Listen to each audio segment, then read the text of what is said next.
Hello, Western Civ 105. Welcome to week 2. And I just want to say that as I'm looking at the work that I've graded, most of you are doing a great job. You understand what I'm asking for. You're doing the thing. And some of you that have struggled, you did the best thing you can do. Contact me. Contacting your professor. Got a question about the content, issues with the textbook, or just the instructions. So if you're a shy person and you're having some problems or questions, I want to really encourage you, please contact me. We'll work it out, especially in the first week or two. It's a little scary at first, right? Get to know your professor, figure out what do I want. Okay, so good job. And then I just want to say this, this week for this class, we're getting information that really cracks open some important topics that are related to some of the political events that we're seeing take place right now. Now, what I'd like you to do is, instead of me, bringing up a topic and fueling that, and you're thinking about, what are you trying to say, Mr. Pollock, one way or the other? What I would like you to really do is to ask yourself, whatever your politics are, how does some of this history relate to what's going on? Well, we're learning about how the Western world and the world that's not the Western world, what this relationship has looked like for centuries. And what we learn is that it's been a very complex history. And I mean, to be blunt, there's no other way to say it. Often a very negative set of circumstances. So this kind of introduces where there becomes a crisis for Western civilization now. As we look back at the legacy of Western civilization. And this is most likely something that Western thinkers never would have anticipated, because for several reasons. One, they assumed that everybody that was non-Western, that was coming in contact with Western civilization. So I'm talking about the Dutch, the Portuguese, the British, Spanish, French, I say French, Germans, Italians, the Europeans that developed technology and were sailing and going to other places, and they saw people that they viewed as savages or backward. They had the assumption that those civilizations that won on the worst, most negative level, that those are people that can be killed or removed because or they just saw them as being kind of lower subjects that brought in, like children. They could never fully develop a consciousness and never be as enlightened as somebody in the West. Now, probably even some of the more humanitarian thinkers would have been caught up in unfortunate views about race at the time.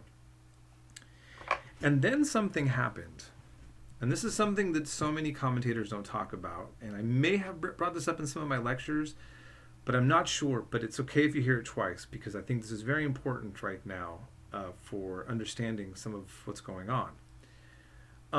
I hear some theories about from certain branches of political movements in America as to why college students or universities produce thinkers that seem to be very critical of the United States or of Western civilization.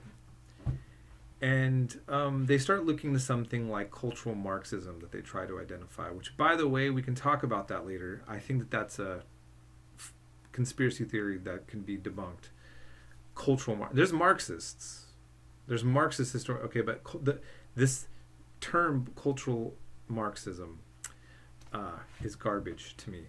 And please, if you're a person who wants to know about this, or you feel passionately that it exists, maybe you think I'm a part of the cabal, I will have a very respectful discussion on this with you. Okay, all right. And I'm bringing this up again because this is a part of the, like, we're as you're reading this section, you're going to be seeing that you're living the drama right now as we speak, the intellectual debates, and if they're ever intellectual sometimes, but going on in our country.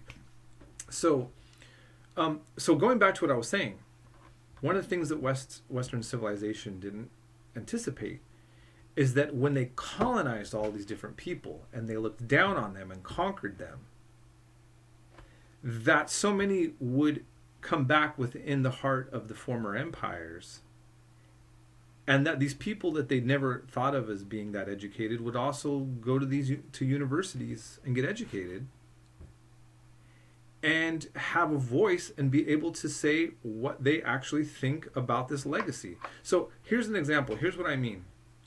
And I did give this illustration in some of my other lectures, but the way that some, like, I'm having this situation right now where there's somebody I know, and somebody's saying, I don't think this person has been doing some good things to these other people.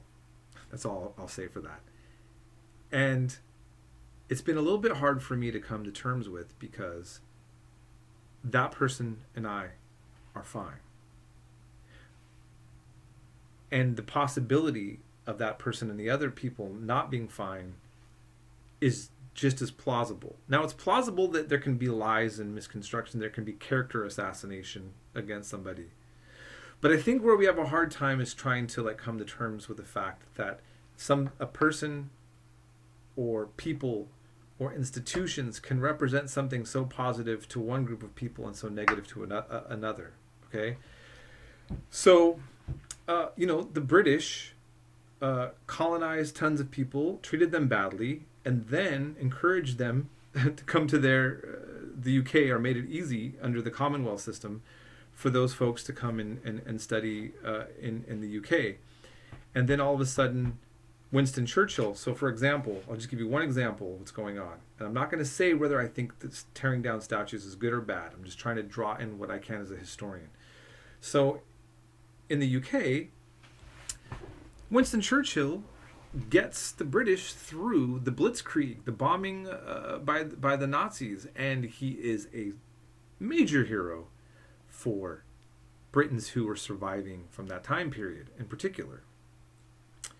But in India and Bengal in particular, it's a little known fact to people outside of India that Winston Churchill is responsible for getting the British to steal grain from Bengal, and possibly over 1 million people or more.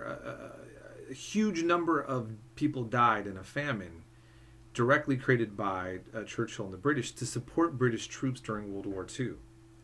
And he's made, in his writings, he says very racist things about Indians.